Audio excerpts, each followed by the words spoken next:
Ramayanam episode 5. ఒకరోజు రావణుడి సోదరి శూర్పణఖ రాముడు, సీత, లక్ష్మణులు నివసించే అడవికి వచ్చింది. ఆమె రాముడిని ప్రేమించి అతన్ని వివాహం చేసుకోవాలనుకుంది. రాముడు నిరాకరించడంతో ఆమె కోపంగా సీతకు హాని కలిగించడానికి ప్రయత్నించింది. లక్ష్మణుడు శూర్పణఖను ఆపి ఆమె ముక్కు కోసేశాడు. బాధతో, కోపంతో ఏడుస్తూ శూర్పణఖ తన సోదరుడు రావణుడి వద్దకు వెళ్లి సీత గొప్ప అందం గురించి చెప్పింది. రావణుడు వ్యామోహం చెంది సీతను అపహరించాలని నిర్ణయించుకున్నాడు. రావణుడు ఒక ఉపాయం పన్నాడు. మారీచుడివి బంగారు జింకగా మారి రాముడి గుడిసె దగ్గర తిరగమని కోరాడు. సీత అందమైన జింకను చూసి రాముడిని దానిని పట్టుకోమని కోరింది. రాముడు జింకను వెంబనించి సీతను లక్ష్మణుడితో ఒంటరిగా వదిలివేశాడు. రాముడు దూరంగా ఉన్నప్పుడు మారీచుడు రాముడి గొంతులో అరిచాడు. ఇది విన్న సీత ఆందోళన చెంది రాముడికి సహాయం చెయ్యమని లక్ష్మణుడిని కోరింది. లక్ష్మణుడు లక్ష్మణరేఖ గీసి వెళ్ళిపోయాడు. రావణుడు ఒక ఋషి వేషంలో వచ్చాడు. సీత అతనికి సహాయం చేయడానికి రేఖ వెలుపల అడుగుపెట్టినప్పుడు రావణుడు తన నిజరూపాన్ని వెల్లడించి సీతను అపహరించి తన ఎగిరే రథంలో లంకకు తీసుకెళ్లాడు. ఈ భయంకరమైన సంఘటన రామాయణం గతిని శాశ్వతంగా మార్చివేసింది. అత్రి మహర్షి ఆశ్రమం నుండి బయలుదేరిన తరువాత శ్రీరాముడు, సీత, లక్ష్మణుడు దట్టమైన అడవుల గుండా తమ ప్రయాణాన్ని కొనసాగించారు.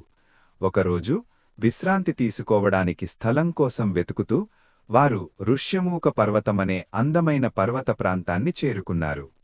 హనుమంతుడి కలిశారు.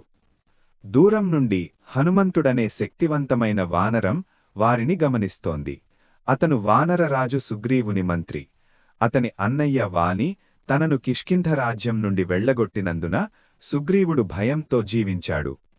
ఆ అపరిచితులెవరో తెలుసుకోవడానికి హనుమంతుడు బ్రాహ్మణ వేషంలో రామలక్ష్మణుల వద్దకు వెళ్లాడు. అతని వినయపూర్వకమైన మాటలు, జ్ఞానం రాముడిని ఆకట్టుకున్నాయి. స్నేహం ప్రారంభం. రాముడు సాధారణ మానవుడు కాదని, అతను దైవికమైనవాడని హనుమంతుడు త్వరలోనే గ్రహించాడు. తన నిజస్వరూపాన్ని వెల్లడించి రాముడిని, లక్ష్మణుడిని, సుగ్రీవుణ్ణి కలవడానికి తీసుకెళ్లాడు. రాముడు, సుగ్రీవులు తమ బాధలను పంచుకున్నారు. రాముడు సీత అపహరణ గురించి మాట్లాడాడు. వాలి పాలనలో తాను అనుభవించిన బాధల గురించి సుగ్రీవుడు మాట్లాడాడు. వారు ఒకరికొకరు సహాయం చేసుకోవాలని నిర్ణయించుకున్నారు. రాముడు వాలిని ఓడించి సుగ్రీవుని రాజ్యాన్ని పునరుద్ధరిస్తానని వాగ్దానం చేశాడు. ప్రతిగా సుగ్రీవుడు రాముడికి సీతను కనుగొనడంలో సహాయం చేస్తానని వాగ్దానం చేశాడు. పవిత్ర ప్రమాణం. వారి స్నేహానికి చిహ్నంగా రాముడు మరియు సుగ్రీవులు తమ ప్రతిజ్ఞకు పవిత్ర అగ్నిని సాక్షిగా చేసుకున్నారు.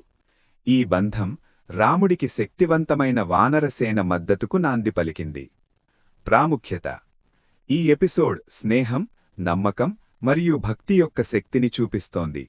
హనుమంతుడి విధేయత మరియు జ్ఞానం త్వరలోనే రామాయణంలో కీలక పాత్ర పోషిస్తాయి.